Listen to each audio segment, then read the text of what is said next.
అస్సలాము అలైకుం వరహమతుల్లాహి వబర్కాతు. ఈ పాఠంలో మీరు రాయ సాకిన నేర్చుకుంటారు.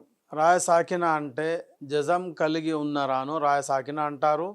రా అక్షరంపై జబర్ కానీ పేష్ కానీ ఉన్నట్లయితే రాను దొడ్డుగా ఉచ్చరించాలి.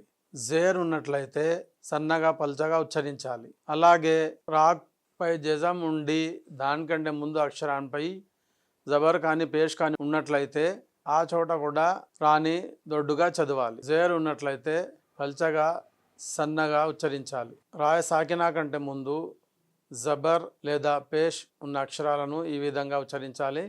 ఉదాహరణకు అర్సల్నా. గమనించండి, ఇందులో రాయ సాకినా కంటే ముందు హంజాపై జబర్ ఉన్నది. ఖుర్ఆనున్ యగ్రుర్క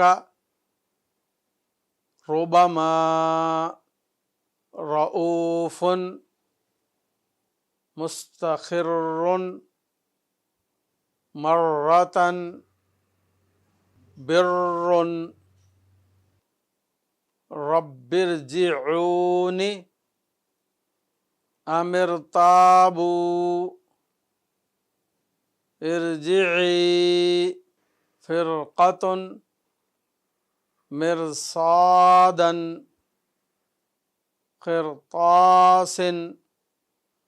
రాను సన్నగా పల్చగా చదివే ఉదాహరణలు: ఉమిర్తు మున్హమిర్ వస్బిర్ మిన్ షర్రి బర్రి బిర్రి దుర్రియున్ ముస్తమిర్రిన్ దుర్రియతన్ తుహర్రిము. ఈ విధంగా రా నియమాలను బాగా జ్ఞాపకం చేసుకొని గుర్తుంచుకొని రాను రాయ సాకినాను ఉచ్చరించండి. అస్సలాము అలైకుం వరహమతుల్లాహి వబర్కాతు.